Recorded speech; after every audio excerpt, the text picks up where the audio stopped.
Truman Persons, better known as Truman Capote, was the creator and writer of many plays, short stories, and novels. Two of his more famous novels were Breakfast at Tiffany's and In Cold Blood. He was born on September 30th, 1924, in New Orleans, Louisiana. He very rarely saw his parents and felt abandoned much of the time. This was made all the worse by his shy demeanor in school, which caused him to have very few friends. In 1932, he moved to New York City to live with his mother following the divorce of his parents. He was eventually adopted by his stepfather in 1935, resulting in the change of his name from Truman Persons to Truman Capote. In 1939, Capote moved to Greenwich, Connecticut, where he began to gain a stable circle of friends, bolstered by his now outgoing attitude and the lack of supervision at his home that allowed his friends to congregate there for drinking, smoking, and dancing. He later moved back to Manhattan again in 1942. Capote began working at the New Yorker magazine as his first job, and he eventually left it to begin work on his own novels. However, he found his first success with short stories instead of his novels. The writing of In Cold Blood began as an article for the New Yorker over the murders of the Cutter family in Kansas. The novel follows the story of the murders of Herb Cutter and his family in their farmhouse in Holcomb, Kansas, by the two ex-convicts, Richard Hickok and Perry Smith.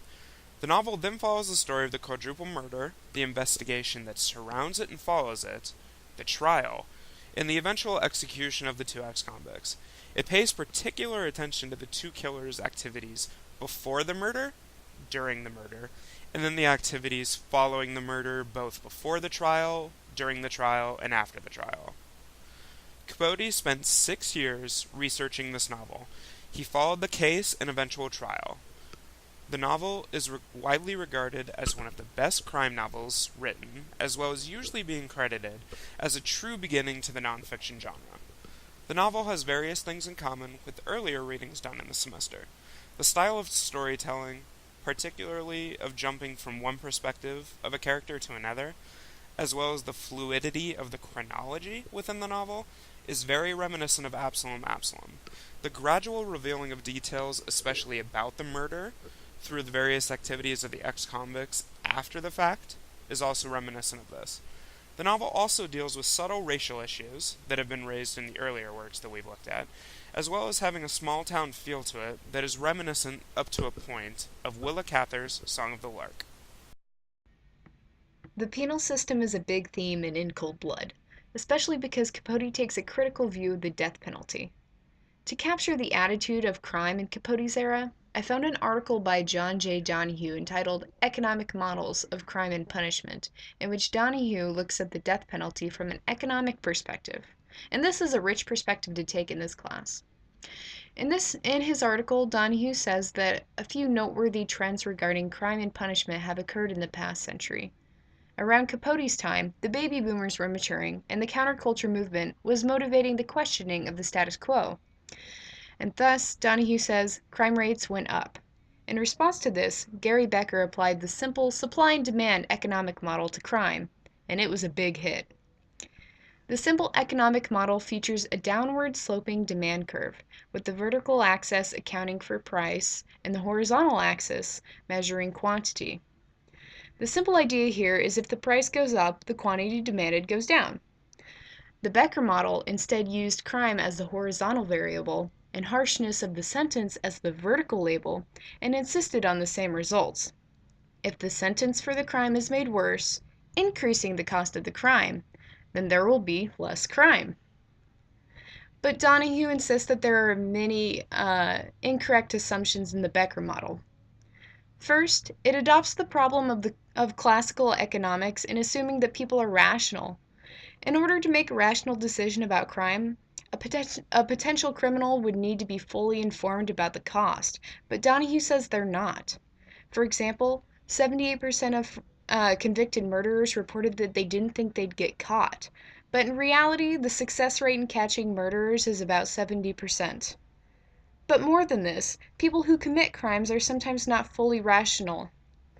Capote makes many references to one of the murderers' possible psychosis, pointing out the inadequacy of psychological treatment in our society.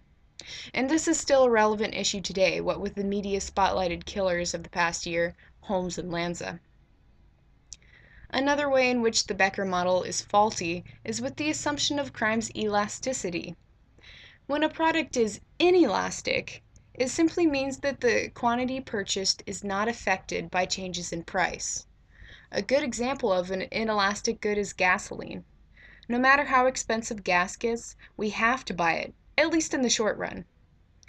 Donahue asserts that crime has a similar inelasticity to gasoline. No matter how harsh the sentence gets, people who want to commit murder are going to commit murder. Indeed, how much higher can a life sentence get?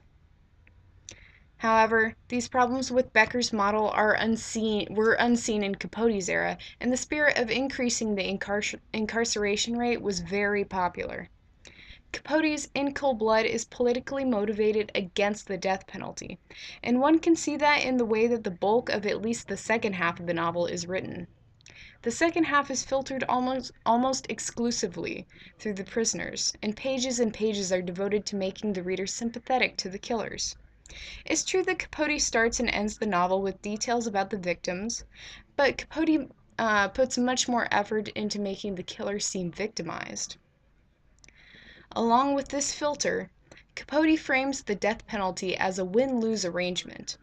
It is a victory to the state to kill the men, and the hanged men are the losers. Moreover, the public spectacle is more than once compared to a parade, a form of entertainment for the masses. Capote is careful to draw attention to the rich judge who presided over the case, the rich governor who would not pardon them, and notes the hangman's wages. But most tellingly of Capote's political agenda is his treatment of the trial.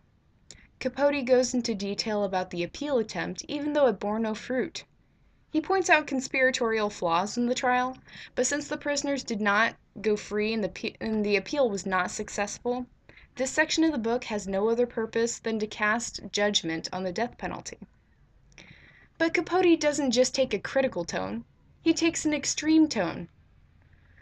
Remember, these are criminals who killed for no reason, and were not only nearly remorseless, but showed signs that they were willing to kill again. One killer said that he was just sorry his sister wasn't in the victim's house too, and the other killer prepared a shank in prison. So for Capote to have chosen this case to make a statement against the death penalty speaks to the extremity of his position. I took a look at George Krieger's Animals in Exile, Criminal and Community in Capote's In Cold Blood. In this article, Krieger takes a look into the various uses of animal imagery in the book and how it is ironically used to isolate the criminals. We have seen the theme of isolation throughout our course so far. Hepzibah in the House of the Seven Gables and Carrie and Sister Carrie, just to name the first two examples so far, that have found themselves isolated from the community. In his article, Krieger points out how the town isolates the criminals from the community by labeling them animals, and Detective Dewey, who is describing the process of finding them as a child's puzzle of, quote, find the hidden animals, end quote. This quote really sums up how the town sees the criminals, as animals, stripped of humanity. The irony is how often these upstanding citizens also parallel animal-like behavior that they so vehemently condemn. We see examples of this in the hunters that come up from Oklahoma. The town is most welcoming to them and sees nothing wrong with such behavior, as many of the townsfolk also join in the hunting season. Krieger draws other such comparisons in his article, but the town is quick to label these men who have committed a serious crime as animals, and in this way strip them of their humanity. This makes the hunting for, dragging back, captivity, and eventual execution of these human beings morally justifiable. Krieger also points out how unnecessary their executions are, turning once again to a quote from Dewey, who has been planning to build himself a house out in the country for him and his wife. Unfortunately, he has to abandon the dream on account of his wife because, as Capote puts it, even if he were to snare these murderers the next day, Mary would not change her mind, for once an awful fate had befallen friends who lived in a lonely country house. The damage has been done, and the executions of these criminals do not fix it.